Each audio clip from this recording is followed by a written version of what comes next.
Brother Frankie, how you doing today, pal? Good, I'm doing good. I must say, your breasts are looking very ample today. Very ample. Well, thanks a lot for that, Leon. Turns out I always wanted big tits, and look, now I got them. I actually saw Phil Nicholson, lefty, one time. Nicholson. Nicholson. Any lefty. He's in his C cup, by the way. Yeah, I swear to God, I saw him on television playing golf. I said, nice rack, Phil, nice rack.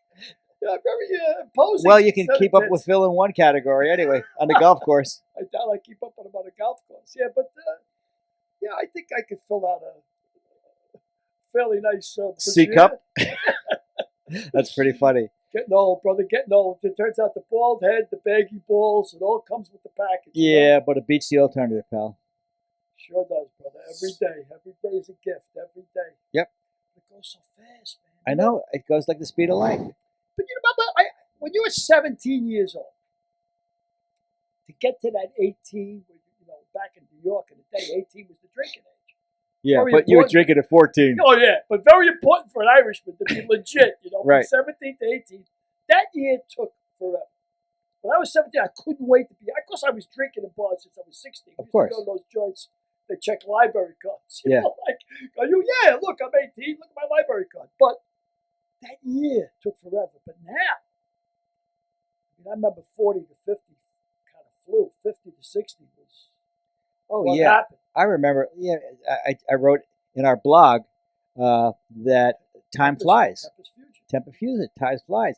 1 minute I'm a 19-year-old guy rooting for Artis Gilmore to play basketball at Jacksonville University, and the next thing I know, I'm 71 years old, and Artis is 72, and it's holy Christ, where did the time go? I mean, and you see what your grandchildren do. Like my grandchildren anyway. I mean, obviously with the separation, with the plague, I haven't been able to go into New York for a year and a half. And man, the difference with kids and us, because it seems like when I got to 70, it was like I always was in pretty decent shape, and I just feel like I jumped off a cliff. Well, that may be mind over matter. You might say, well, I hit 70, now I'm old. I don't mind, and you don't matter? I better start feeling old. Maybe. I don't know. I mean, I don't. My wife says she sees my mind slipping a little bit. But as long as she doesn't see the other parts of you slipping. Hey, so far I still got snap in my celery, pal. The problem is when you still got lead in your pencil and you got nobody to write to. That's a terrible visual, by the way. Snap in my celery? Don't go there. Lead in my pencil? Yeah, don't. With nobody to write to? Please don't go there. But anyway, yeah, I mean, it's just like when you reach a certain age, everything accelerates. Do you remember the first drink you took in a bar? How old you were? Yeah, I was in fact, I was 16. It was a place called Adams. It was a real dive. And everybody in there was underage. And if it wasn't for underage people, they'd have no business. Right. I mean, right across the street from Frisch Field. Remember Frisch Field in the Bronx? Frankie Frisch Field? Yeah, I remember Frankie Frisch, but I don't remember Frisch Field. Yeah. The first drink I took, I was 15. There was a bar called Ozzy's in White Plains, New York. And then soon thereafter, we started going to the Old Vienna in Valhalla and at the Taconic Brauhaus. It seemed like the German themes would serve anybody.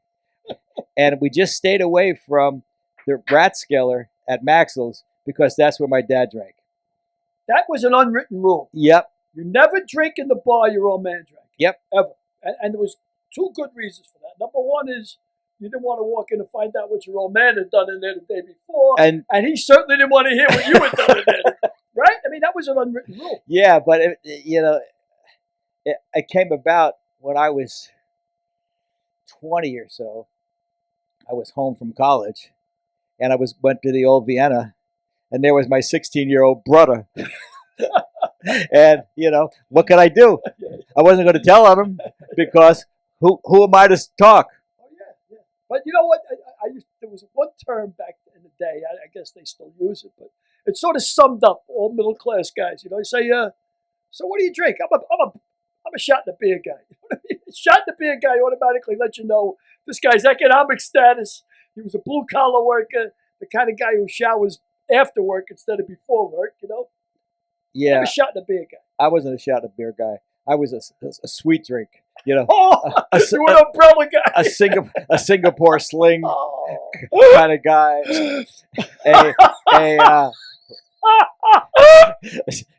A Tom Collins kind of guy. Oh my God Almighty! And then I graduated to rum and coke.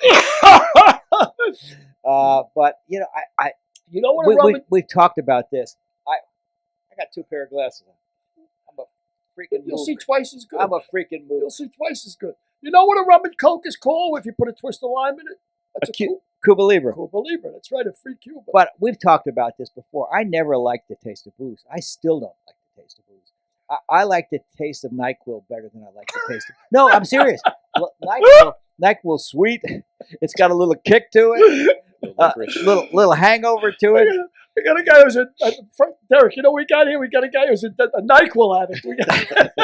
He's like, I have a little shot of NyQuil He's got every a night. flask of NyQuil. Yeah. I mean, I enjoy a good taste of NyQuil. I mean, I don't like the taste of coffee, really. I don't like, I can't taste. Let's go with a ham sandwich of NyQuil, I think. It goes good with it. A little mustard, ham sandwich, NyQuil. And I can't drink wine. I can't drink coffee. Never met a Guinea who couldn't drink wine. I'm a Guinea who can't drink wine. That's amazing. It makes me crazy. I have no sense of taste. Well, I mean, I do have a sense of taste, but I don't like the finer things in life. I don't have a taste for. You know, when I cook pasta, I swear to God, and I'm a pretty good Italian cook, oddly enough. You wouldn't believe that, but I am. I'm a pretty good Irish cook, too. I can boil potatoes. You can boil anything. You can boil roast beef if you're Irish. I can boil a can of beer. An Irish six-pack. That was an Irish six-course meal, right? A six-pack and a potatoes. 6-pack and 5 potatoes. Yeah, 5 beers. 5 beers. But I cook good Italian. And I swear to God, when I do cook Italian, I like to put on opera, put on a little Pavarotti, nice bottle of wine when I'm serving it. Of course, I can't drink the wine. And I was in a village in Tuscany. And my ex-girlfriend, Mary Teresa, had made all the reservations for me. And I met my daughter and my son-in-law, my 2 daughters and my son-in-law in Rome, and then we drove to Tuscany. And when they were doing the reservations, they said, this B&B in Tuscany, you don't have to stay there, but you have to eat there. Mm-hmm. So we went there, and it was a family. It was like I was inside somebody's house. Right. Yeah, there are a bunch of places like that in Italy. It was amazing. Mm-hmm. And I got to tell you, the meal they came out with, I think was the best meal I have ever eaten, not at home. Because it was a little girl, guy and his wife, sitting in their kitchen. Maybe there was 2 other tables besides ours, and they come out with this fantastic meal. So now I'm sitting there. Let me interrupt this story because we haven't done 2 pieces of business yet. We haven't introduced Derek. So, well, I addressed him, but we didn't introduce him. And we haven't said who today's guest will be. Today's guest. Peppy with a Y Castro. Peppy Castro, my childhood buddy. I've known Peppy since he was 5 years old. 4 years old, maybe. Old enough to throw a rock at each other from across the street. We weren't allowed to cross the street, but we were old enough to throw rocks at each other. That's how far we go back. And just know how it is with your childhood friends. Yep. You never lose contact with them. And even though you do lose contact with them, 40, 50 years later, you can call them up and nothing's skipped. So back to Tuscany. Oh, yeah. So anyway, I said to the food came out. It was amazing. And I'm eating, and they're drinking a pitcher of homemade wine, homemade red wine. That's what segued me to Tuscany, because you'd not be able to drink wine. And my daughter's saying, oh, this wine, it's unbelievable. Oh, this wine. And I'm like, of course, I can't drink wine. I can't drink anything. Right. And my tongue was hanging out looking at it. And I was like, oh, Dad, sorry, Dad, I forgot. Don't worry about it. Meanwhile, I was like, yeah, I can't figure out these people that, can taste grapes, they can taste orchids, they can taste raisins, they can taste dates, they can taste coffee beans, they can taste vanilla. I can't taste anything but kerosene. There was an old no matter joke. how good the wine's supposed to be. There was an old joke about a guy sitting at the end of the bar, and drunk. And this other guy says, I can taste anything, any alcohol you've got back there. I'll tell you what year it was distilled, what kind of alcohol. The guy, yeah. Gives him a thing. Goes, that's Johnny Walker Black. He says, I'd say it was distilled about 1941. Because that's Napoleon Brandy. He says, I say that was distilled about. So this drunk is watching him, and he's, fuck this guy. He takes it, pisses in a jar, and he tells the bartender, put this in front of him. So the guy goes, oh, Jesus! He goes, tastes like piss. The drunk says, yeah, how old am I? Oh, but yeah, I mean, some guys get and end up shit with the wine when they go like, it has a nice bouquet, and then the drippings, the legs. What do they call it? Legs? I don't know what they call it. When it's going down the side, is it legs? Yeah, it's legs. Derek? It's We'll ask the refined member of our threesome. basically legs are the amount of alcohol the wine has in it. So the more legs they have, the higher alcohol. I got to tell you, I'm sitting in a bar one night, and this is after we'd done business. It was a Saturday night, and I had thrown everybody out. Now it's 4:00 in the morning. Bar is closed. Of course, I'm half shit-faced. And I'm drinking with a buddy of mine, Glenn Seymour. And we're drinking. I says, I had Guinness. What was the other thing I had on tap? Another type of stout. It was Guinness and Murphy's Stout, which is from Cork City, which is where I was born. And so I says, you think you can tell the difference between Guinness and Murphy's? He goes, yeah, I think I can. I said, so do I. So, 2 glasses down. He takes a sip of the Guinness. He goes, I think that's the Guinness. That's the Murphy's. Of course, I had him turn around when I poured it. By the time we got done that night, we were drinking, trying to find out the difference between this scotch and this scotch. We couldn't tell the difference between Galliano and cherry mint. We were just demolished. But I think after a couple of drinks, nobody's going to tell me. They can tell me that this is a good wine. Yeah, that's because you serve the good wine first, and then after that, you gradually work yourself down to the dregs. Exactly. It don't make any difference after the first couple of drinks. I was watching last night on replay, City on a Hill with Kevin Bacon. And they got a young gal on there who's an IRA runner. And she was sitting in the bar with Kevin Bacon's wife in the show, and they were drinking Guinness. And she said, you don't sip that, lassie. 4 swallows, and that's it. That's about right. 4 swallows. I tell you something about Guinness. Never order Guinness in a bar, ever, unless you look around the bar and you see a lot of people drinking Guinness. Mm-hmm. Because it gets stuck in the taps and it gets stale and it's terrible. But it's got to flow. If it's flowing, man, and the Guinness in Ireland, you could stick a spoon in that Guinness and they'll sit up and look at you. I mean, it's thick and it's 16% alcohol, which of course they can't serve here. Right. I think the most they're allowed here is 6%, which I don't understand. What is that all about? Why can't they serve a German beer here with 14% alcohol like they do in Germany? Because we're woke. Bullshit. Because you can drink Fleischmann's, which is 92% whiskey, right? Well, you can't drink wine the way you drink it in Italy, because when wine comes into this country, they put sulfites into it, preservatives. So the wine you drink in Italy is different than the wine you drink here. You could have a really fine red wine in Italy and have the same red wine here, but they added sulfites to it, which is preservative, and sulfites give you headaches and hangovers. Wow, that's interesting. I never knew that. Now, if you import wine from Italy in a bottle, is there sulfites in it? Yes, sir. Oh, there is? Yes, sir. They have to put sulfites in it. Well, no wonder the wine tastes so good. Yeah. Well, I tell you, the Guinness in Ireland is night and day. And you can drink more of it because you don't get hungover. The best thing I ever figured out, because alcohol dehydrates you, that's why you get the hangover, is if you can bring yourself to drink 6 or 7 glasses of water before you go to bed after you're drunk, you probably won't wake up in a hangover. You might piss yourself in the middle of the night, which is a bit awkward. But well, when I was drinking those Singapore slings, I would I would chew the ice cubes just to give me some more water. Did you get an umbrella in it? No, take it back. I want an umbrella. No, they didn't get. I wasn't at that high class of place. They give us this. If the guy can make a Singapore sling, that was high class Yeah. in my day. Yeah, for sure. Well, what do you say we get Peppy on the phone? Oh yeah, man! I haven't seen Peppy now in a bit. I'd love to talk to him, and he's an interesting guy. You're gonna love Peppy. Derek, can you? Go ahead and Yes, call up yes, Peppy? yes. Let me get Peppy on. Okay, guys, I have Peppy in. Peppy with a Y. Peppy with a Y. Why? Peppy Castro. Oh, Why Peppy? Peppy Magoo, as we like to call him. Peppy Magoo. I want you, Yeah, Peppy. I How like are it you, in brother? my It's mind. been too long. It's great to see you, buddy.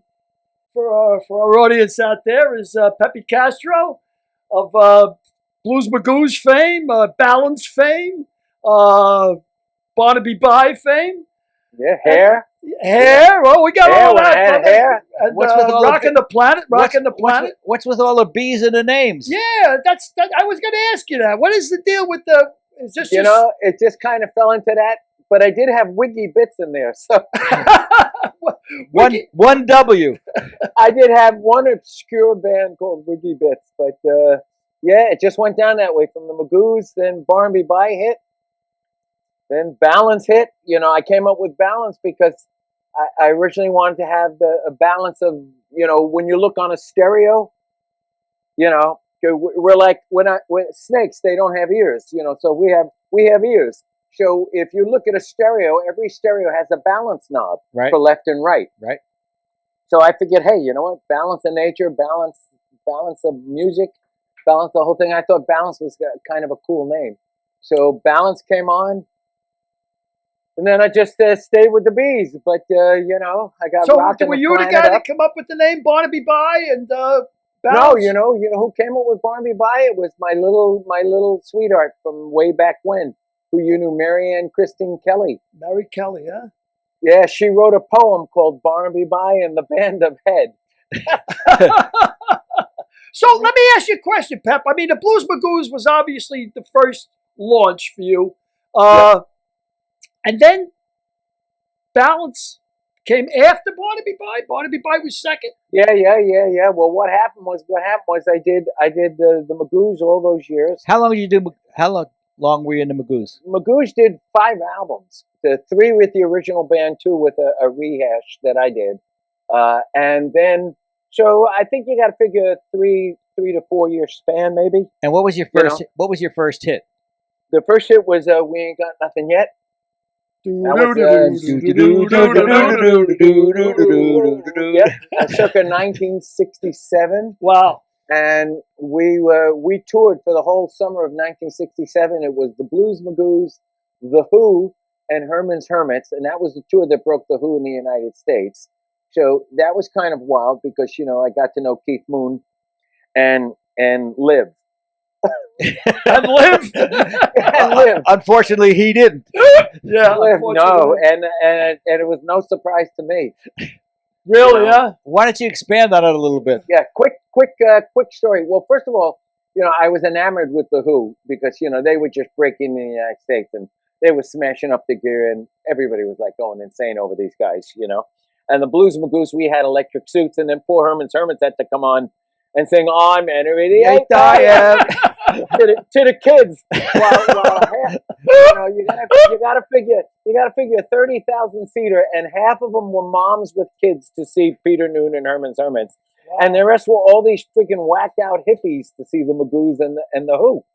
So it was the craziest thing. So one night we're in Chattanooga, Tennessee, and we all went on the same plane. That's it. We all traveled together. The whole crew, the roadies. The roadies did the bus and truck, but the 3 bands and the Souvenir guys and the managers flew. So we fly into Chattanooga, Tennessee. Now, mind you, this is 1960, summer of 1967, and so it's going to take a while to check in, like, you know, 50, 60 people into the hotel. You know, we usually take the top few floors of the hotel, and the whole tour we check in and run this place, right? So Keith Moon's like, "Hey man, come on man, come on, Coach T, let me get a drink." Now I'm like 17, so I can't even drink in the first place. But I'm like, "Oh, cool, man. Keith wants me to go and have a drink with him. Good, I'll go." So we go walk across the street. It's 2:00 in the afternoon in Chattanooga, Tennessee, 1967, in the summer of '67, and it's 2:00 in the afternoon. And we walk into this like railroad flat of a bar, and as we walk in, you can see a row of maybe 12 guys drinking at 2:00 in the afternoon. And the minute they open the door opens up, and we walk in, all of a sudden you can hear a pin drop. And all these guys are sitting at the bar, and all of a sudden I see like 10 heads go like, and they're looking at the door to see what the hell is walking in the door. And it's me and Keith Moon. And all of a sudden, me and Keith Moon stand there, and all of a sudden we hear, "Hey, y'all, get a load of these two fairies." Right? And Keith Moon, without any hesitation, picks up a bar stool and cracks it over the guy's back. Wow. So now within 30 seconds, we got 12 good old boys on us. Wow. And they're beating the living daylights out of us. And I get out of there, my shirt's ripped, my chest is bleeding. I had a fake sealskin coat that I'd bought in a woman's store in fucking in Michigan, north of Detroit, right? I get out with my life. I run across into the lobby of the hotel. And I said, "You guys better go get him. He's getting killed over there."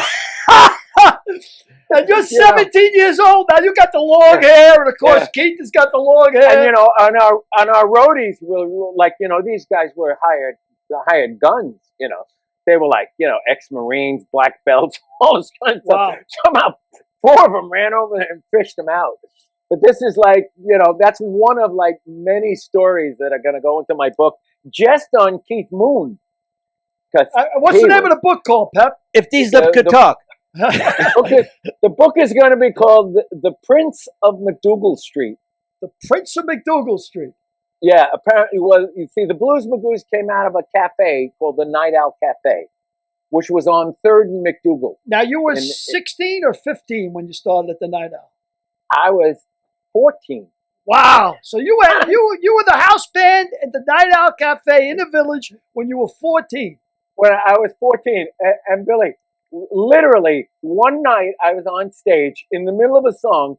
I saw these big dudes walk in, and I knew they were detectives. The minute they walked in, they just stuck, you know, all the hippies are in there, and then, you know, people, it's a coffee house. And then these 2 6-foot-something guys come standing there in suits. And I went, "Oh shit, they're after me." I take my guitar off. In the middle of the song, I run off the stage to the right. I go out the back door, up the staircase, up to the roof of the building, hop over to the adjacent building, then over to another building, come down the stairs and run. Take off. Now, my mother's calling me from the Bronx saying, you know, and Billy, you know, I was born Emilio. I was born Emil, so I grew up as Emil until I started playing guitar. And she goes, "Emil, the detectives are here. They're going to put you away in the children's village in Dobbs."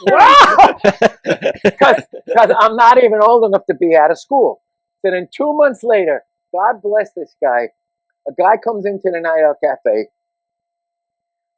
and I get off the set because we played 4 sets a night, 6 nights a week, right? It was like 20 on, 40 off, 20 on, 40 off, 20 on, and we would do this all night long, and the guy would rotate like 3 or 4 bands in a night, you know? So this guy gets me as I'm coming outside and says, listen. He goes, "Hey, can I talk to you for a second?" And I'm looking at this guy, I'm going, "What's this guy want?"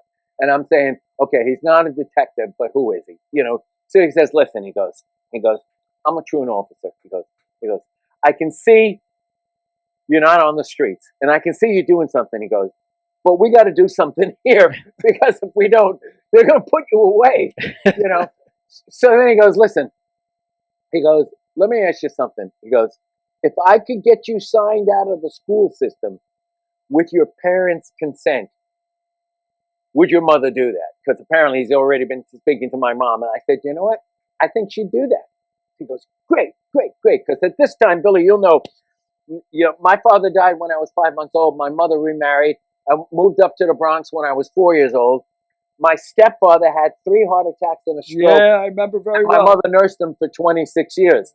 So, you know, Billy and I grew up together. I remember your mother Donnie really well, and I remember your father really well. so Billy and I, we're brothers. We're Bronx boys for life, so we got this thing covered. So I said, yeah, I think she would. He goes, great. He goes, when are you going to be 16? And I looked at my face dropped. I went, I'm going to be 15 in 2 months. and then his face dropped. And he was like, And so here's what the guy did. The guy says, okay, I tell you what. He goes, I'll come by Monday morning. Now, mind you, I'm living at the Hotel Albert, which is like this infamous hotel where all the Village rock and roll bands came out of, the Magoos, the Lovin' Spoonful, all this kind of stuff. It's now a shrine to those days. It's a condo on 10th and University Place. And if you walk into this condo and just talk to any of the doormen and say, can we go in and see the photos? They'll give you a tour of the whole place because all the bands that used to stay there, the Magoos and all that stuff, are all on the walls in this hotel. The Albert Hotel's like a museum almost. That was it is. It's like a rock museum condominium, So this guy picks me up at 7 o'clock in the morning on a Monday morning, my day off, right? Drives me up to DeWitt Clinton in the Bronx, takes me in to the school office, goes into the office where they got all the records, goes in there, forges my birth certificate so that in 2 months I'm going to be turning 16 instead of 15, and legally got me signed out of the public school system 2 months before I turned 15 years old. Can you imagine? That's incredible. So Peppy, what was it like when you first hit? What was your first? I know your first taste of success. What was that like? Well, let me tell you. You got to understand, I'm 14, 15, 16 years old in Greenwich Village, living on my own. So the stuff that happened before the hit record to me was so insane because I'm literally on display every night, playing. So you got NYU there. So I got 3 chicks I'm banging for 9 months simultaneously, for all 18, 19, and 20 going to NYU. That's going on. I'm sleeping with girls every other minute. Sometimes, they're all 5, 6 years older than you, too, these girls. These girls are sometimes. Oh, man, I'm telling you. Yeah, the stuff that's going in the book's going to be, it's not going to be coffee table, it's going to be toilet. It's going to be beyond real. But the greatest rush was the first time I heard We Ain't Got Nothing Yet on the radio. Wow. To this day, that was still... like WABC? Yeah, WABC. Yep. Well, actually, I heard it on the radio first out of ABC because it didn't, you don't get played on New York radio until you're a hit everywhere else. Unless somebody's paid. Yeah. So no, even then you can't, because they don't even get paid until the numbers show all across the rest of the United States, or at least all the ABC affiliate stations are on the record. So I think the first time I probably heard the song was maybe in Cleveland or Detroit somewhere, because the Magoos broke out of that Midwest, Cleveland, Detroit, Chicago whole Midwest rock and roll area there, which was huge, and then when we heard it in New York, then it was like, whoa, that was it. Once you heard yourself on New York radio, you like that, you're done. And you don't think it's ever going to end.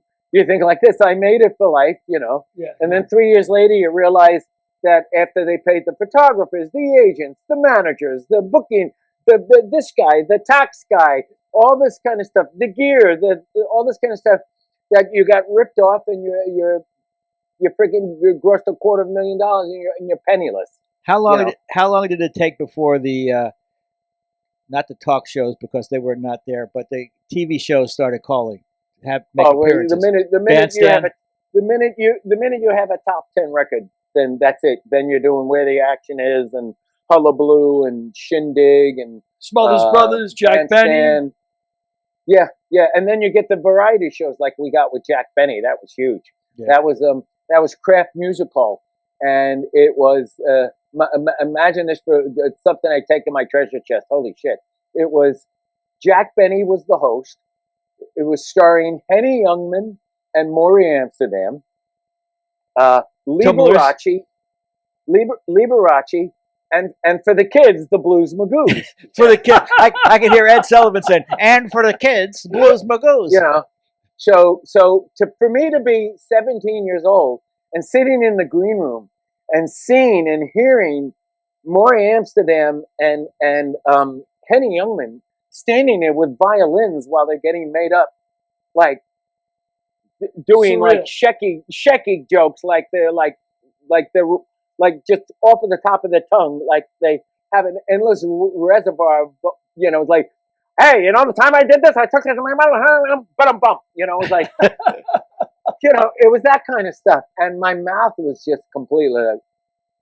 And your I was mother, like, of course, must have been amazed when you were on the Jack Benny show. I mean, Jack oh my Benny God, was my an mother. icon.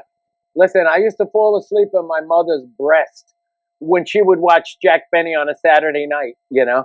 And so to find myself there going, holy crap. I think the best moment for me and my mom was, you know, after the Magoos, somebody turned me on to a woman who was in the Broadway cast of Hair, her black chick named Dolores Hall. And she was looking for material. So her producer called me, and she cut 4 of my songs back then. She had a record deal on United Artists. And so when she cut all the songs, she said to me, she said, hey, you know, they're looking for somebody down at the theater to assume one of the lead roles, you know. She goes, I think you'd be great. I was like, really? Oh, great. So girl sets me up an audition. I'll never forget it. She lived in the building next to the Dakota on 72nd Street. She said, come on down, come on. We'll go down. We'll take the train down. I set up an audition for you, right? So she sets this audition up for me. We take the train here. I get the Biltmore Theater was on 47th, 48th Street, you know, between Broadway and 8th. And 3 blocks away, we're walking. And from 3 blocks away, I start to see a line. Kids. And I'm just going, like a bunch of hippie kids. I'm looking, I'm going, wow, a lot of kids. Wow. You know, and then I'm going another block. I'm seeing more kids. And then I'm realizing these are kids to audition. Wow. For Hair. So finally I turned to Dolores and I go, Dolores, I said, are all these people auditioning? She said, yeah, but you don't have to be concerned with that. And I was like, wow. So she walks me in. They walked me right in, I guess, well, because I was coming off of the hit record. So, you know, I was a little rock star or something, you know. I went in there. They took me immediately. I sang 1 song and they offered me the job. Wow. Boom, right then and there. And so that was great. How many shows did you do?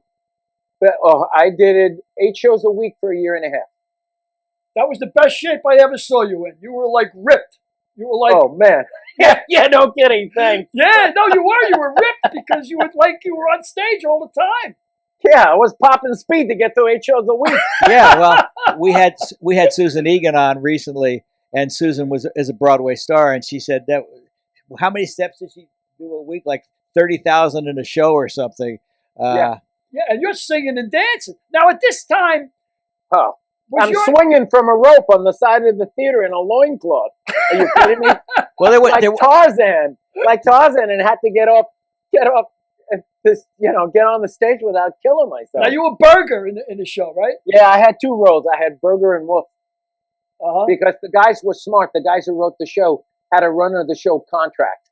So that meant that they could go in, as long as they called backstage a half hour from any road show anywhere in the world, and Hair was like everywhere. You know, they had shows in Israel and France. I mean, it was playing everywhere. These guys could play anywhere in the world, and as long as they called before the half-hour curtain and said they were going in and do the show, they would go in and do the show. So when they would call in, so when Jerry Ragni would call in and say, hey, I'm coming in to do the show tonight, I'd get a call like, Peppy, Jerry Ragni's coming in. I'd be already dressed to go on as Burger.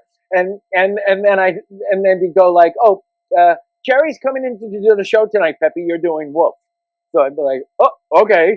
Then I have to change my clothes, put on a whole other outfit, put my mind in, okay, I'm not Burger tonight, I'm Wolf. Okay, now I got, you know. Wow.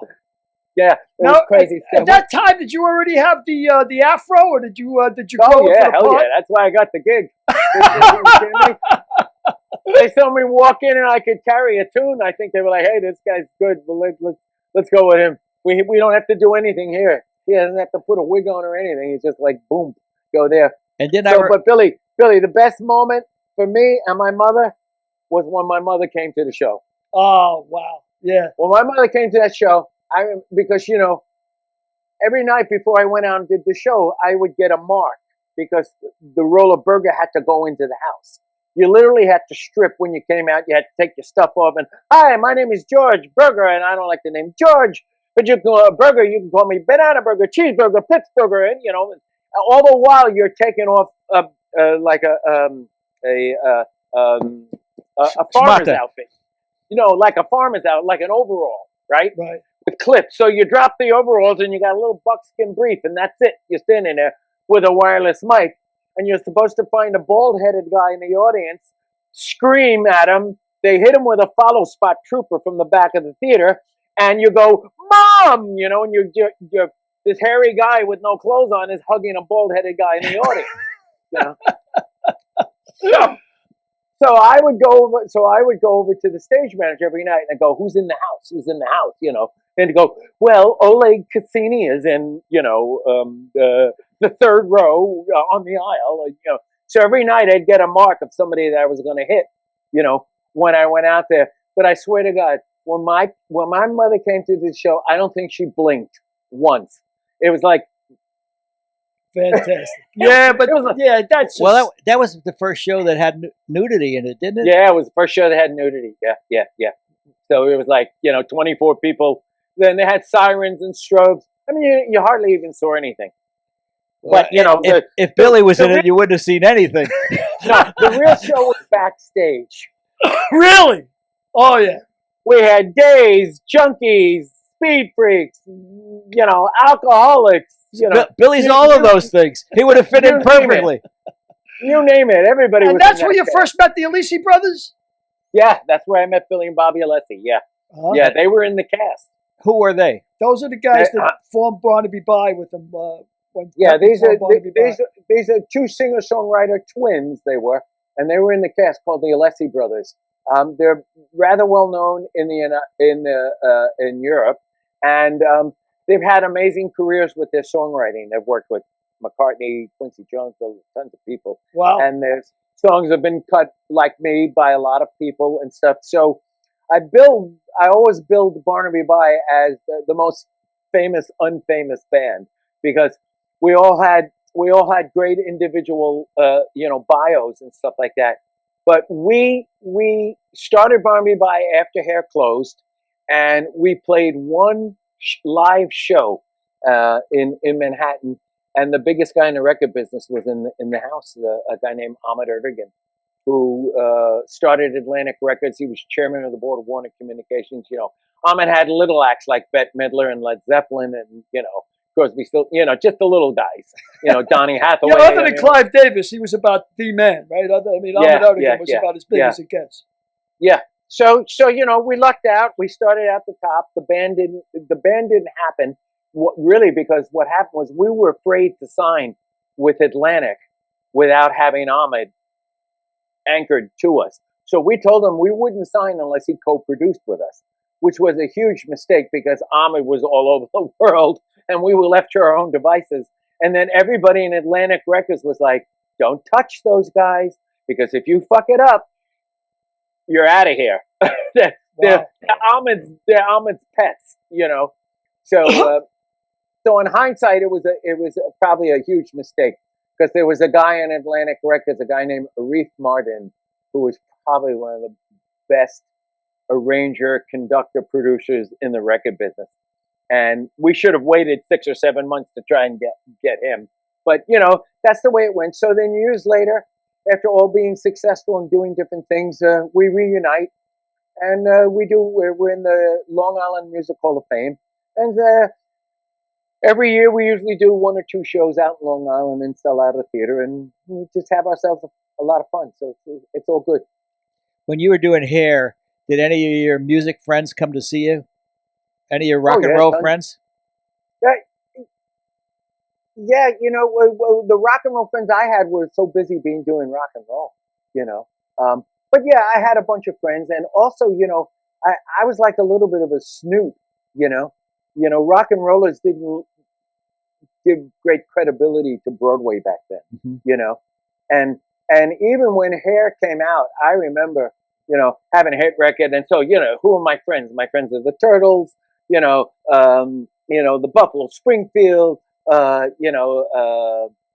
the acts that came out of New York, the Left Bank, the Lovin' Spoonful, all the acts from the West Coast. There was a huge music scene, the Woodstockian love power thing. Yeah, the Laurel Canyon group. Yeah, exactly. So when I heard that there was now going to be a show called Hair on Broadway, I was like, oh, give me a break. Oh, now they're trying to cash in on the long hair hippies and Broadway. And I thought it was like, I was like, I guess somewhat of a proverbial knee-high snob or something, thinking, oh, please. Then now they're just going to run around with Hair and God, I'm in the real culture here. We're playing the festivals and and all these places all over, and the Avalon and the Fillmore, and all these great places. And so a few years went by. I knew one of the original members who was still in there, Shelley Plimpton, who was a waitress she was actually the hostess at the Night Owl, and I knew she was always in the show. So by the time I ran into Dolores Hall, and Dolores Hall invited me down to see the show before she set up an audition, I went and saw the show. And when I went and saw the show, I sat there and I looked at the show, and all I said to myself was like, Peppy, you fucking asshole. I said, this is fucking great. Yeah. Yeah, it was. It great. was so good that when the show was over, Dolores says, come backstage. Come on, I want to introduce some people. I swear to God, I was so damn cocky that when I saw this show, I wanted to do it so bad. And I thought it was the greatest thing I'd ever seen. Broadway, the fly space, all the stuff that they have to work with, the budget, the scenery changes, costumes, lights, band. I mean, all this kind of stuff. I was completely blown away, and I couldn't believe how ignorant I was. So I go back, and Dolores brings me back, and she introduces me to the production stage manager, right? Who was like the company manager, and he was like, "Oh, it's everybody in theater is gay, so they're all gay." So this guy, they called him Dragon Lady, and so I went up to him, and he said, "Oh, hi," and he gave me a big hug and everything. It's like this, and his name was Fred, and I said. And I literally went up to him. I wanted to do the show so bad that I went to him because I knew they were looking for someone, right? And so I went to him. I said, I just saw the show. I can't believe it's fabulous. I said, but I got to tell you, I said, I've never acted a day in my life, but I know I can do better than what you have up there. Good, cool. I told him that. Thankfully, I was able to back it up. I walked in. I sung one song. They hired me.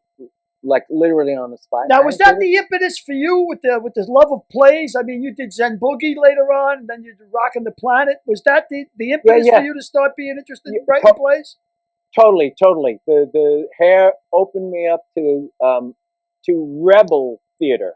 Not so much traditional theater, but kind of rebel theater, because Hair was rebellious. The Broadway establishment did not like Hair. They were like, how you dare you put these street urchins on a stage? We're actors. This is our craft and stuff like that. And these kids came up from the streets, a lot of them, in New York. So Hair was not liked by the establishment as much. Now it's like until they started making money. I'm sure when they started making money, they changed their attitude. And it ran, and when it became the biggest show on Broadway, So that's, I was in the biggest hit on Broadway, in the original Broadway production. So that carried over for years. But what happened was, when I was in there, I got a message in my mailbox in the theater. You have mailboxes in the theater and stuff, and fans will leave things and stuff like this. Oh, I saw you. And stuff. So one day I go to my mailbox, and I have a casting notice from a casting agent in Manhattan saying, "Hey, we saw you last week do the show. We thought you were great. We'd like you to go up for a new show." So I called, Going back, like, great, love to get great. So I had no idea what it was, right? But they wanted me to go up for a new show called Pippin, right? Wow, yeah. Which was iconic. And so what happened was I felt at that point in time, I said, you know what? If I can get a role being the original in a brand new musical, it's worth it for me to stay in this acting shtick instead of music, you know? So I said, okay, let me go. So I went, did an audition. Great. Call back. They gave me a call back. Went back for a call back. Great. We love you. Call back. This went on like 4 or 5 times. Then Equity calls me and says, listen, they have to start paying you now by Equity rules. They just can't keep taking your time up constantly. So now I'm getting paid to go back to these callbacks, right? I did nine callbacks. I was like a basket case, right? But by my 9th one, I'm like, I know I'm down. So mind you, they went through maybe 1,000 guys in LA and 1,000 guys in New York. My 9th callback, I go down to the theater, and there's a theater's there, and it's a work light. It's just there, and I can see the suits out, and the producers and everybody are out there, and it's just me and this other guy. And so I go, oh shit, this is it. So, you know, okay, this is crunch time. So now everybody comes up on the stage and they go, you guys were the best. Oh my God. And the guy next to me was the guy who got the role, whose name was John Rubinstein. Mm-hmm. Now, John Rubinstein was the son of Arthur Rubinstein. Wow. Yeah. Okay. Little nepotism there, huh? So there went my gig, right? So they just came up and they said, Peppy, wow, you guys, you and John, you were unbelievable. You beat everybody out. It took us months to get this thing, but it's just you guys, and you know we only have one role. So Peppy, we're going to go with John, but we'd like you to be the understudy. So, mind you, I'm hearing this news, and I'm tanking for like months of going to the cleaners every day, freaking out, you know, nerves, going, what am I going to sing today? What am I, but times 9 callbacks. And I'm like so depressed that, you know, that there was like close, but no guitar, you know? And so my body was just like, oh, okay. So I was like, all right. But it said, but we'd like you to be the understudy. And I can't believe, I must have been maybe 20 years old, 21 years old. And I went, let me ask you something. I said, go ahead. I said, the show opens up in New York. I went, yeah. It's a big hit, right? It's a big hit. John's out doing the show every night, having a ball, everything's great, right? It goes successful, you go to LA, right? They said, yep, that's what we would do. We would go, I said, okay. And John goes to LA to open up the show in LA, right? And he went, yep. And I said, and you bring in some big name to sell tickets and take over the role in New York? And so they couldn't back away. They went, well, yeah, that's kind of how it's got to go. And I went, see ya. Yeah. So you made the move. Well, I don't know if I did or not. It's one of maybe 2, or it's you know. If somebody asks me, is there anything I regret? I regret the thought of not having taken that understudy to have seen where it would have went, because I feel like I eventually would have gotten on stage, you know, number one, to do it. And, but I was so bummed, you know, and I went, you know what? F this. I said, when I write a song, nobody tells me how to write it. Nobody tells me how to record it. Nobody tells me how to sing it. I'm not singing anybody else's words. I'm not doing anybody else's material, nothing. You know, I'm my own self-contained thing. And that's when I went off and I started Barnaby Vine. And really, Broadway didn't pay that much back then either. Well, it was, to a starving musician, it was fine. You know, I mean, yeah, I'm no, not like today's standards, but you know, no, if you listen, if it was 1970 and you're making $1,500 a week, you're happy. Yeah. Oh yeah. But you know, you had a right to be cocky. I mean, when you think about it, you were 14 years old. I'm serious. I mean, you're 14 years old, playing in the Night Owl, and I'm guessing this is 1963, 64? No, 65, 66. 65, 66. So everybody was in the Village in them days. Now you're playing. Totally. you're playing that many shows a day. That I gotta say, that's probably where you learned, where you got like enormously better. And you didn't just walk into the Night Owl.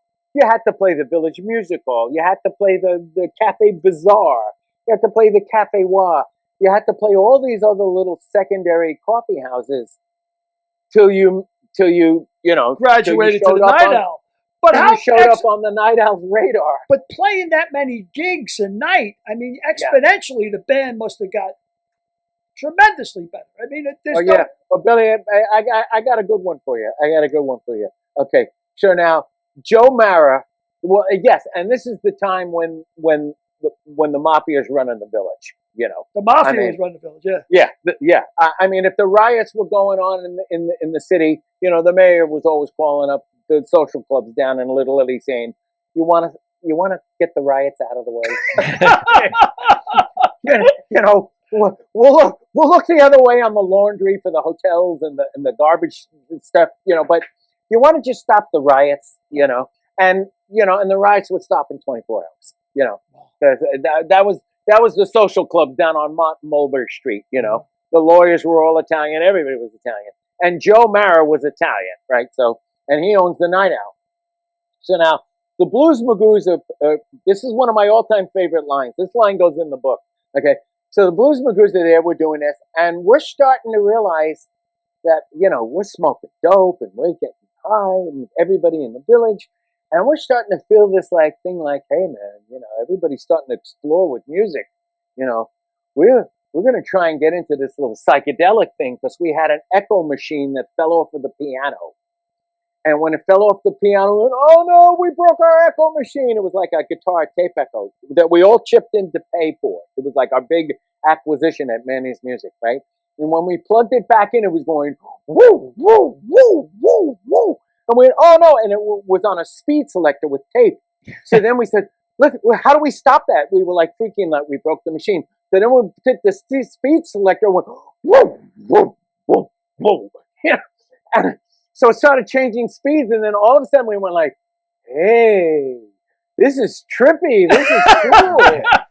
You know, like, and then we said, we got to start doing stuff like this. So now the Blues Magoos are turning from like writing nice, simple songs, and maybe doing some covers. So all of a sudden we're going to start doing flippy psychedelic stuff. Joe Mara hated to see these young little guys, Magoos, turning into all this druggy psychedelic shit. So he called us in the back of the house one day. He goes, hey, this is Joe Mara, mind you. He goes, hey, you fucking lames, you come here. Come here. He takes in the back in the kitchen. He goes, you fucking lames. He goes, you stop playing that shit. He goes, you play that shit anymore. He goes, and you're fucking out of here. I'm going to fire you. Oh, Joe, come on, give us a break. No, hey, no, that's it. No fucking way. That shit don't go. I don't like that shit. You just play the normal shit. All right, Joe, all right. So now we're all pissed off that Joe is trying to control us, right? And then we get together, you know, and we're going like, fuck Joe, man. Look, come on, we still got to do it. Let's do this shit. This is our music. Joe's not going to tell us what to do. You know, so we're doing this stuff. So one night, we get up there and we worked all this stuff because we were allowed to rehearse in the basement of the Albert Hotel, right? So can you imagine the band that a hotel gives us the basement to rehearse in? So we would be rehearsing in the basement of the Albert Hotel. So now we got this new crazy psychedelic arrangement thing we want to do, right? So we get in on one of our sets and we start doing all this crazy shit. And all of a sudden, we see Joe walk over to the lights and he starts taking the lights and he's fucking moving the lever in this. And we're going, whoa, Joe's into it. He's doing the fucking lights. Really, Joe was saying, get the fuck off the stage. So now we get off. Joe's like, come here. Walks us into the back. He goes, hey, didn't I tell you fucking lames, if you do this shit, you're going to be fucking fired? And we're going, oh, come on, Joe. He goes, you fucking disrespect me. He goes, you're fucking fired. So now we're going like, we're in shock. oh shit, here goes our bread and butter. Now we're going to starve. We don't have a place to play, 6 nights a week. And we go, Joe, come on, man. Come on. How can you do this? How can you fuck us like this? Joe Mara turns around and goes, hey, if you can't fuck your friends, who can you fuck?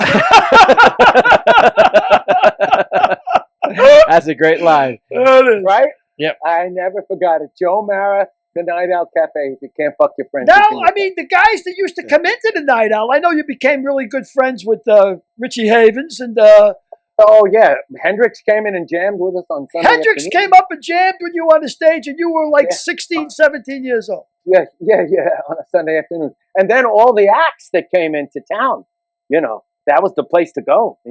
When the acts came into town and stayed in the Midtown hotels, and they were doing the Ed Sullivan show and stuff like that.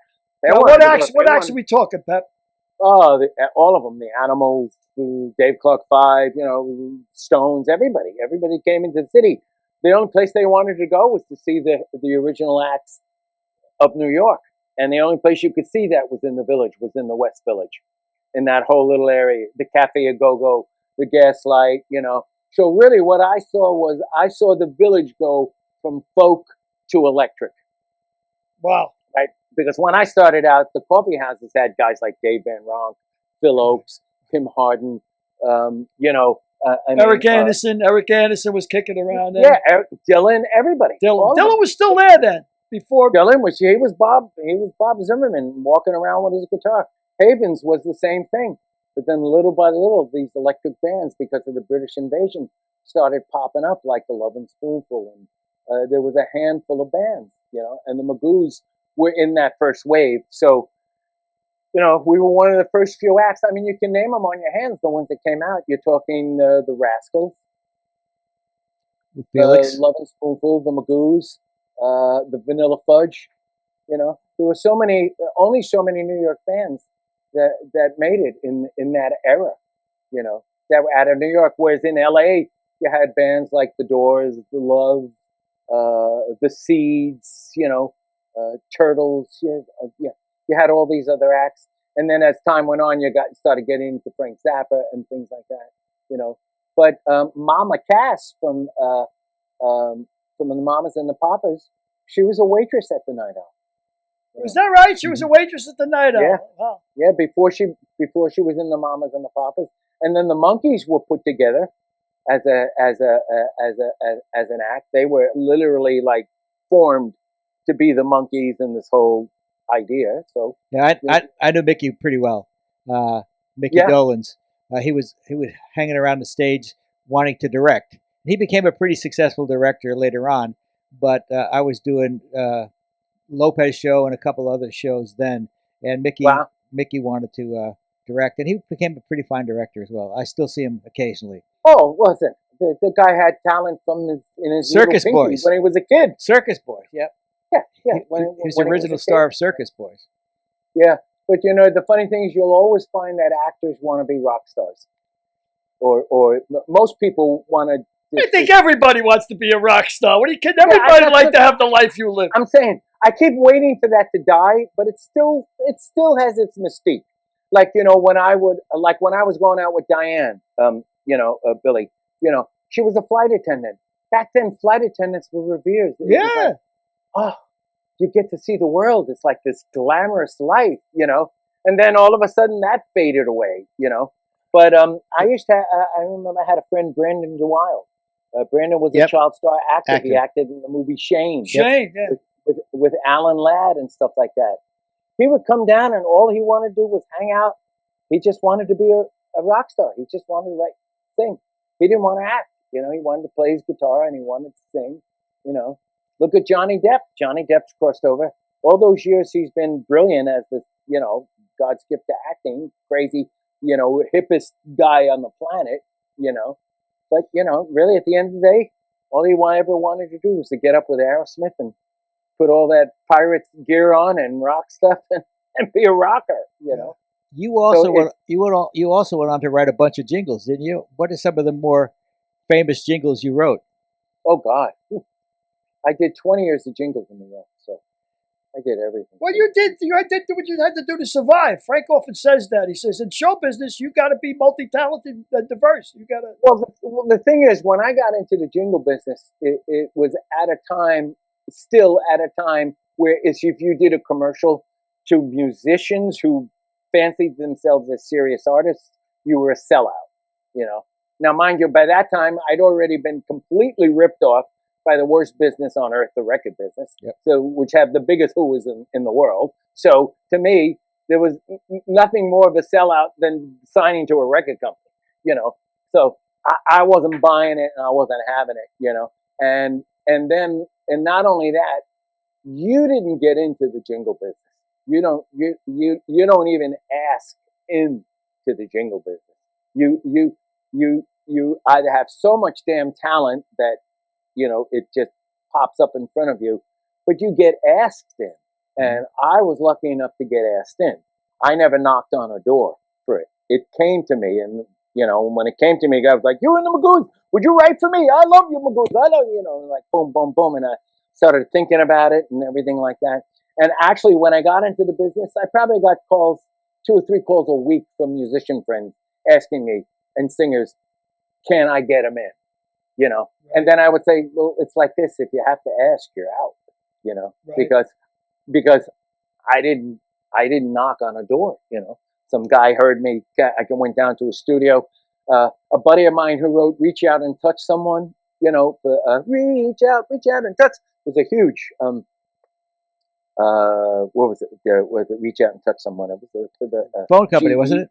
Phone company. Yeah, it was something for the phones. Yeah, reach out and touch someone. I forget what it was. And he wrote the copy on that, and he was having problems with stuff, and he asked me would I come down and help him on the spot. I said, sure. I went down there. And the guys that owned the production company were like, oh, would you work with us? I was like, well, okay, let me think about it, and, you know. And then I took the gig. And so over 20 years, man, I've done everything. Was that more lucrative, Peppy, than economically than Broadway? Well, for me, it was because it was steady. You know, it wasn't as much money as you could make in a single killing, you know, like having a hit record. But steady. But it was steady, and if you got enough things on the air, you were earning a good, you know, living. Plus, if you wrote a hit and you were part of the production team of a hit, back in those days, all the arrangements and the whole production of that particular spot stayed with the company that won it. So, for instance, you know, I did the quicker, thicker, picker upper. I did that for like 15 years. You know, that thing ran for 15 years. You know, chocolate is scrunches when it crunches. That's why I love Nestle Crunch. That must have done 10 years. You know, wow. Juicy Fruit, Kodak. I even had silly things like, you remember Quaker Oats? They had something like, it's the right thing to do, you know, with Wilford Brimley. You remember who Wilford Brimley was? Sure. He goes, you know, and they put this fussy old cuss and they go, you know, I'm Wilford Brimley from Quaker Oats. You know, it's the right thing to do, you know. And at the end you'd hear, it's the right thing to do. Ta-da! So they put that on that went on every tag of every Quaker Oats spot that they did. Yep. So, you know, royalties you know, get paid. I got a residual for singing that thing, yep. You know, and, you know, even as a group, you know, my buddy in Balance, who was part of the writing team with us, we worked for probably 3 weeks just to get 3 notes, but every music house in the business was working on it to get it 3 notes. Thankfully, Dougie, my partner in Balance, won it for us, and so this thing ran forever and ever and ever. Every Saturday and Sunday, I would hear this thing, and I would go ka-ching every time I heard it. And here's what I heard: by Menon. Yep. Wow. Yep. Yeah, that's it. By Menon. Yeah. Yep. That was it. 3 notes. By Menon. That was it. Yep. That was it. And Manilow started out in commercials too, didn't he? Barry Manilow. Yeah, Manilow. Yeah, he did Pepsi and all that kind of stuff. As a matter of fact, Barnaby Bye we used to open for Barry down at the Bottom Line. Remember that club? Sure, the Bottom Line. Bottom That was Line a in great New York. club. Didn't Yeah, hold that a was a lot of great people, club, but yeah. it was a great club. Yeah, we opened up for Barry when he was playing for Bette Midler. Down Yep. there. Yep. Yeah, Barry started out in Of jingles. all the Listen, groups you I- played with, Pep, I got to ask you, of all the groups you played with, was it the most fun with the Blues Magoos because they were so big, or did you have more fun later on when you became more mature? Yeah, the Magoos are the most memorable, and most rewarding, definitely, because there's no way you sit, you're talking to Jack Benny, and the Smothers Brothers, and and I'm standing next to Liberace and all those old guys that I grew up with. Is he really gay, Pep? Is he? Because I can't believe that Lee is gay. I'm still having a problem with that. Yeah, no, they screwed us actually on that thing because we had electric suits by then. And the electric suit. We have a picture, I think, of the electric suit. I think, and we wanted to wear the electric suits on the Kraft Music Hall, right? But because they had Liberace there, they fitted him in an electric suit outfit. They put the little tinsel lights on him and stuff like that. And so they did it. They took our idea from us. They told us, no, we'd rather you not do that. And then they put Liberace on there with electric clothing and the candelabra, and we were like, all right, But, the electric suits gave you a lot of problems, though, right? Did they give you shocks and shit? I remember when you had that thing; it was remarkable. He touched the little button. I looked like what's his face, Mad Dogs in English, and Joe Cocker. Joe Cocker. Joe Cocker used to sing like like that, and I'd be singing like that because these suits had 9 and 12 volt battery packs, right? And you could turn them on, and there was a speed selector, so the lights on the suits had a speed. So and my pickup in my guitar would pick up the signal. Oh yeah, there's Zen Boogie, right? So they would pick up the signal. So as I sweat, there were little metal clasps that kept these things closed, and I would start to get shocks in my neck from when my body would get wet through the battery packs and stuff like that. So I'd be like, I'd be playing like this, and then finally after a few nights of that, I said, listen, forget the 12 volt battery packs. I prefer to have 9 volt shocks instead of 12 volt shocks. I don't know if you remember, but I swear to God, when you were 14 and you were dropping out of Clinton and you said you're going down the village to take a shot, and I did everything to talk you out of it, everything. I said, no, man, you got to at least finish high school. At least finish high school. For Christ's sake, Peppy, don't drop out. And you went down the village. About a year later, you pulled up in a big white limousine. You had the electric suit. Your hair looked like you combed it with a firecracker. How funny. And where were you? Me, I think I remember that. Yeah, and then 2 years later, I was on my way to Vietnam. With the prescience, Frank, that prescience, the American Nostradamus strikes again. Meanwhile, I get my induction, like you. Did you sign up or you were inducted? I enlisted. My old man was nuts. I wanted to get the hell out of the house. So he enlists. Now, mind you, I'm this hippie in the village, and I'm getting my token, my one-way token to Whitehall Street. Uh-huh. And I'm going, oh, fuck, I got to do this. Oh, my God. This is like, I can't kill people. This is like, I'm a peace and love and flowers and psychedelic music and smoking dope. No, don't do this to me, God, So I go down there. And I remember I always heard if you make it to the nurse, they don't want you, right? So then I'll never forget. I went there and I got to the nurse, and so I'm at the nurse, and they're saying, would you like some lunch? This is after everything, the physical and everything. And she goes, would you like some lunch? I was like, no, thanks. I was just like, oh, I was scared out of my wits. She goes, it's on the Army. It's okay. You can have some lunch. I said, no, okay. And I said, so what am I? And I'll never forget this black chick. She looks at him. She goes, honey, even if it's World War III, you ain't going to be hearing from the Army. And you were like, yippee! Yippee! I went out of that place. Oh! I'm like, holy shit. Now I'm like, I'm a fucking MAGA idiot. I'll fucking kill for this country. I'll do anything, vets are my passion, I donate all the time, my buddy takes care of my place. He's a Silver Star vet. I give him a truck. He's on my auto insurance. He renovated my barn. He lives in my barn. He's a great guy. He's even got a pilot's license. Little Puerto Rican guy, 72 years old. And they weren't giving silver stars away over there. Let me tell you something. Well, you know Johnny, our buddy Johnny from the neighborhood, Johnny Vinciguerra. Yep. I mean, this guy was a little Italian buddy of ours growing up with us. This guy would start a fight in every bar we walked into and then bail out. You know what I mean? Like, he'd start the fight and he'd be start gone. it and then get out. Yeah. And I'm sitting in Germany, and the Stars and Stripes were our only link to the United States back then, because you didn't have all the internet and everything. So I'd wait for the Stars and Stripes every day, and I'm sitting in a cafe, and I cross the top of the Stars and Stripes. Lance Corporal John Vinciguerra saves his whole company, and he ended up getting 2 Bronze Stars, I think 2 Purple Hearts. Wow. And he got nominated for a Silver Star and didn't get it, and he saved his whole platoon. So, yeah, they weren't giving him away over there. I mean, no.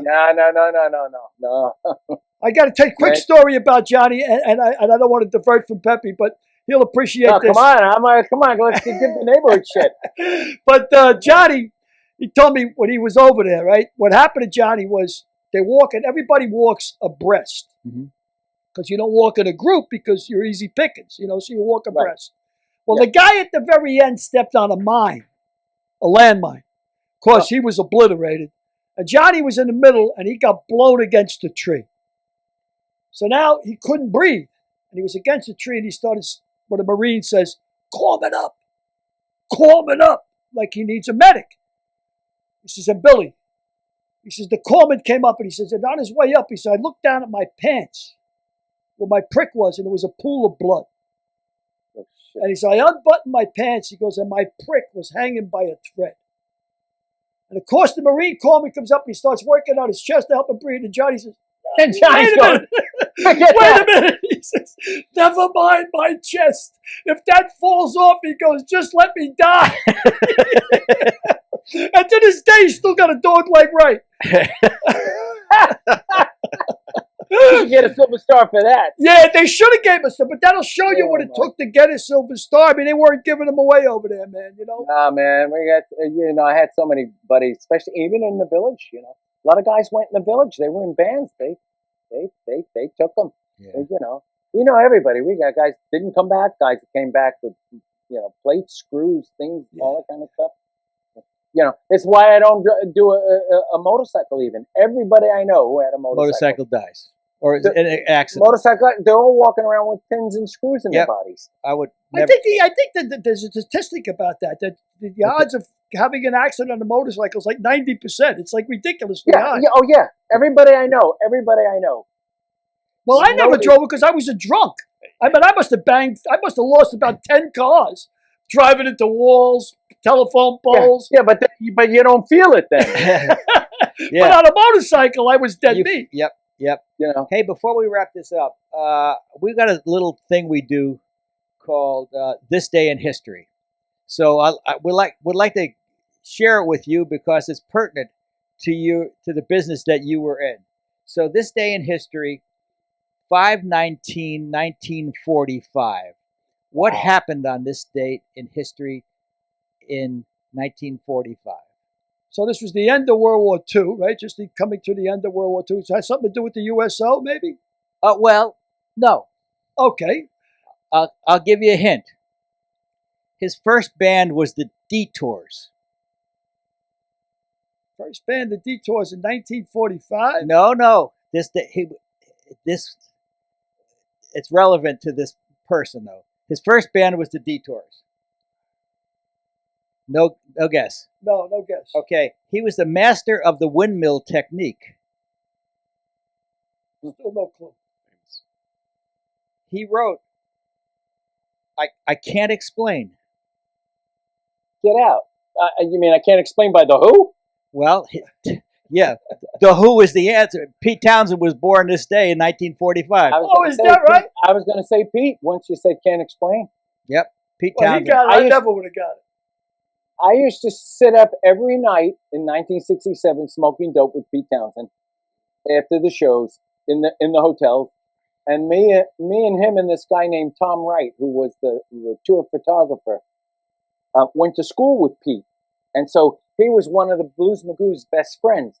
So once Townsend was like, "Oh, this guy, you know, Tom, I went to school with Tom, and you're his best friend." So me, Tom Wright, Townsend, and few of the Magoos, we'd stay up till 3:30 in the morning smoking dope, you know. And they literally went to a school where it was art to drop a car from the roof down onto the ground and then film it. So what about the drugs, Pep, in them days? I mean, you were obviously you smoked a lot of weed. Were you finished with that story? But yeah. No, it's I'm just sorry. Pete Townsend. Yeah, the minute you said it. So you smoked a lot of weed, but I mean, you avoided the heavier drugs, right? You didn't get.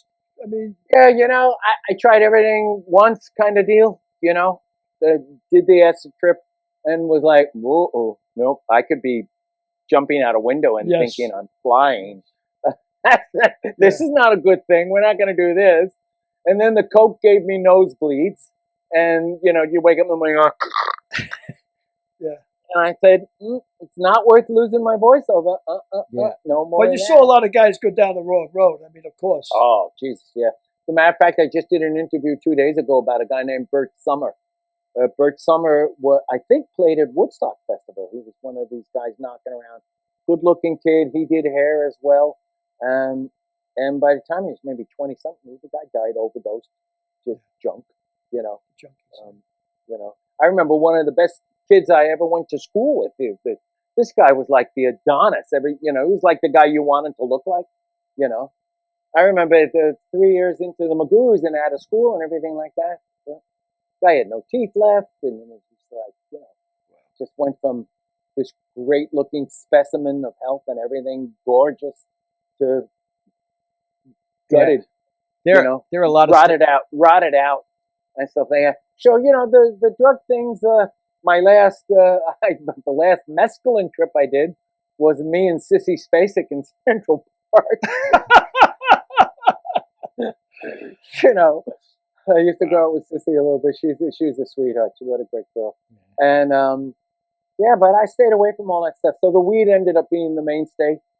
The drinks never happened for me. Yeah, you were never a big drinker. I remember that. You were never a big No, boozer. because what happened was the Magoos, when I was 13, we played the Raleigh Hotel. And these guys, I'm 13, they're 18. So Ronnie Gilbert from the Magoos, we were there. It was the Borscht Belt, right? The Concord, the Raleigh Hotel, all that kind of stuff. So all the hip Jewish couples from Brooklyn and stuff would go up to the mountains, but the kids had to be pacified. So they hired the trench coats, which was the pre-Magoos, you know. Right. That was me and Ronnie and the original Magoo team. And so we went up there, and I'm probably all of 13 years old and just learning how to play. And Ronnie Gilbert was turning 18, and he blew out maybe a 10-ounce glass of vodka, and he said, "You're not a man unless you drink this for my birthday."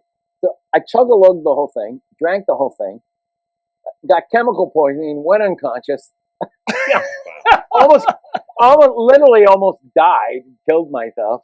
And after that event, I remember waking up going, maybe you don't want to drink, you know.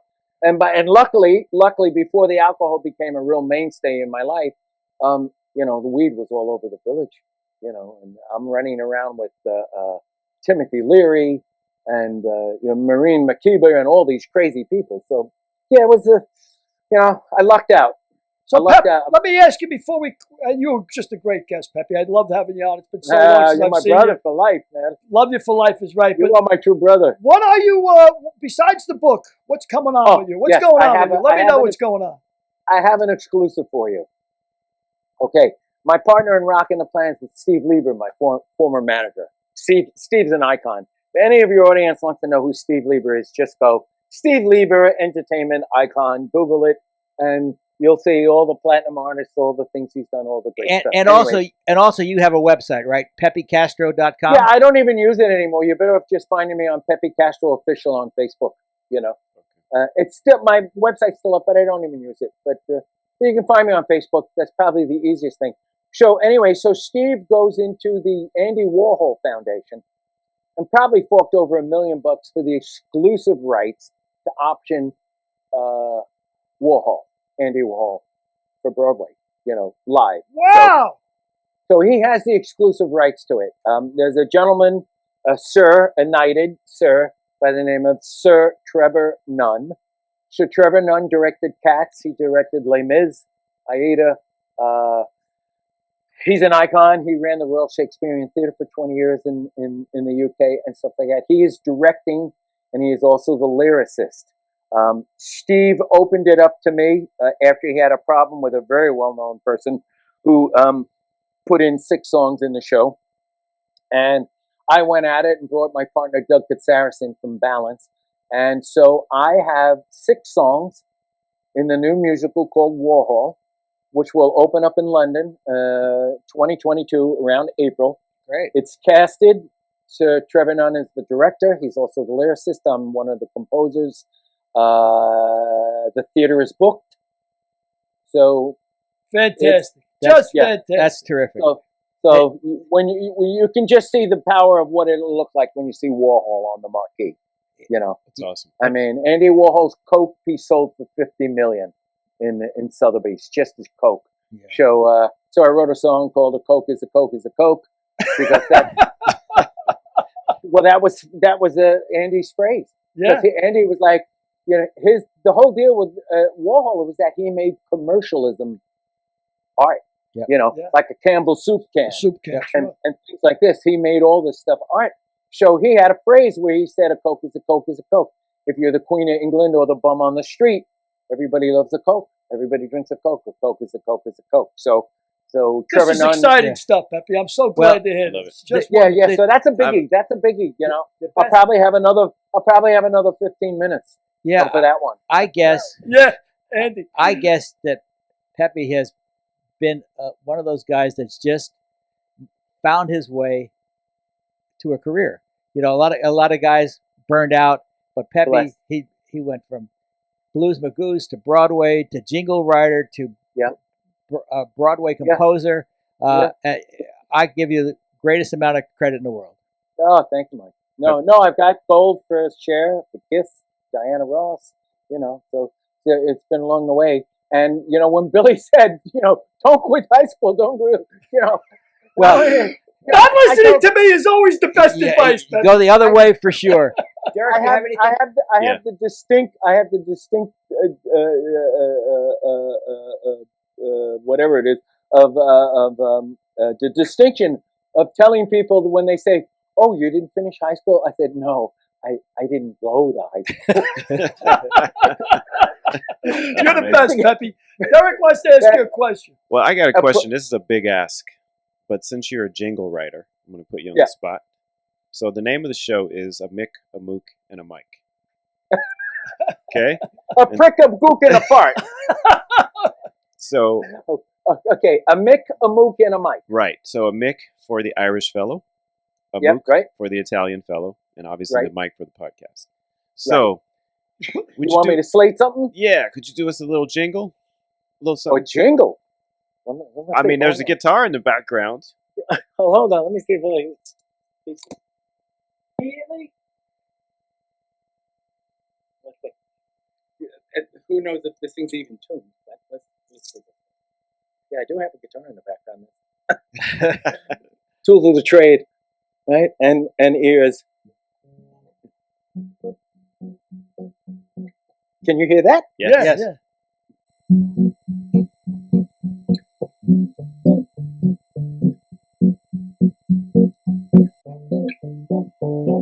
A Mick, a Mook, and a Mike. Who'd ever thought they'd be right for each other? A Mick and a Mook and a Mike.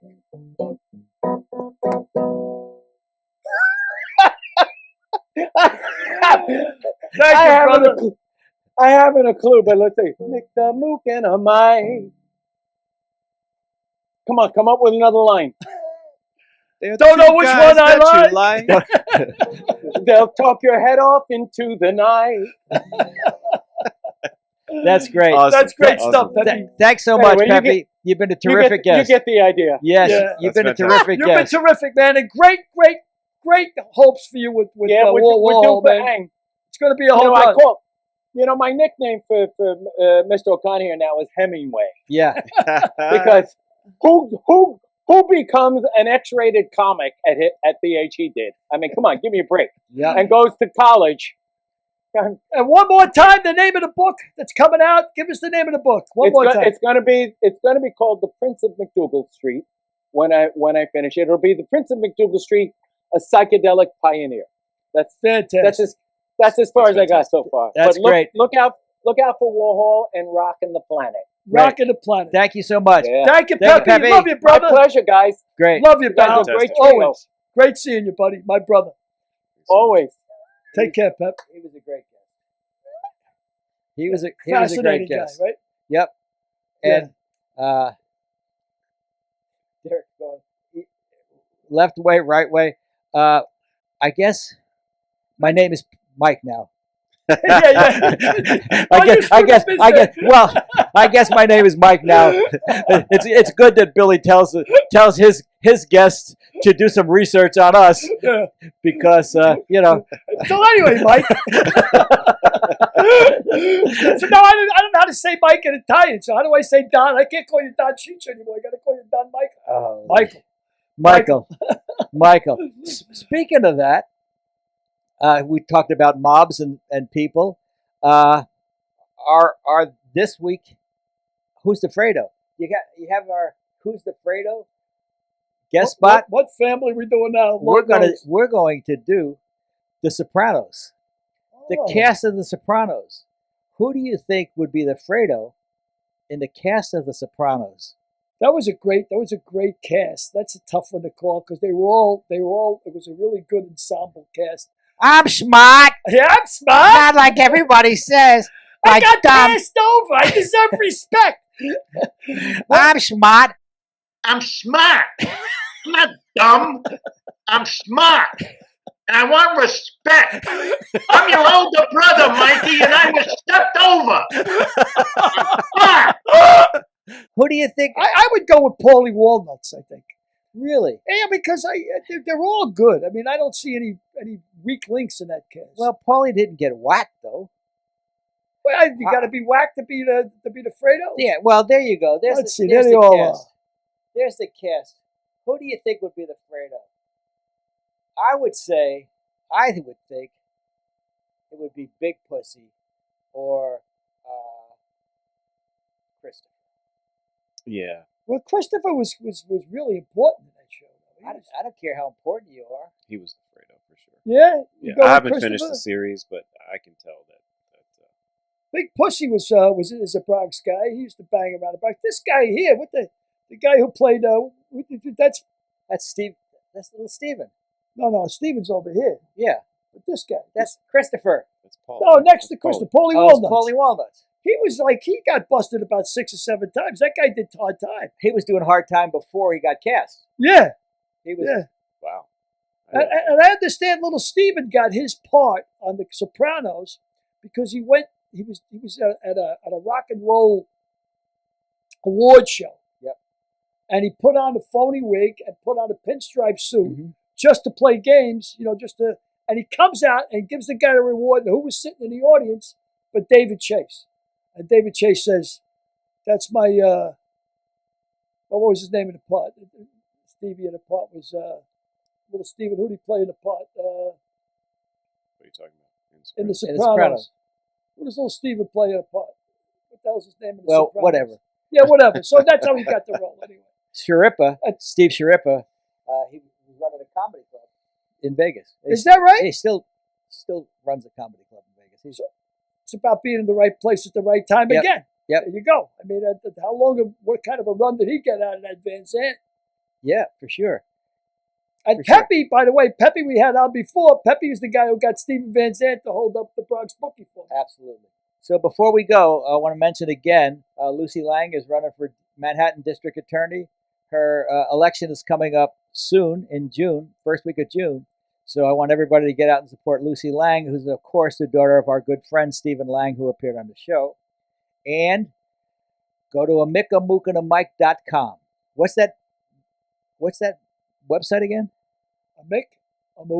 amikamookandamike.com. Right. amikamookandamike.com. amikamookandamike.com. And you can get our books there. Yeah. We got another book coming We got out. a new book coming out. in I'm really June. excited about it. Lamar's Gamble. And it's hard to believe that we could be writing about corruption in the NFL because we all know that's as clean as... Absolutely. I mean, there's no way, right? The day is long. It's as clean as the day is long. No corruption in the NFL. I mean, because there's no corruption in the Catholic not Church. anymore. Not anymore. Not no. anymore. And there's no corruption in the Catholic Church. There's no corruption in corporations. There's no corruption in the government. I mean, because we're clean as a whistle. We're clean as a whistle. With that fine note, say goodnight, Derek. Good night, Derek. Good night, Good night. Derek. Good night, Derek. Good night, Frank. And thanks for everybody for looking in. Who's our guest next week? Lauren Sesselman. Ooh, Lauren Sesselman. Yep. An Olympic medalist and a knockout. And a complete knockout, Yep. without a doubt. But she's a great gal. She was a former soccer player at Purdue, one of the greatest scorers in the history of Purdue. And the Big 10, Big 12 now, where Derek's daughter played recently. So we'll have great time with Lauren. So looking forward to it, Frank. Sounds great. Thanks again for looking in, everybody. And don't forget, amikamookandamike.com. .com. How's that, Gil? Next week's guest, stand-up comic Glenn Hirsch.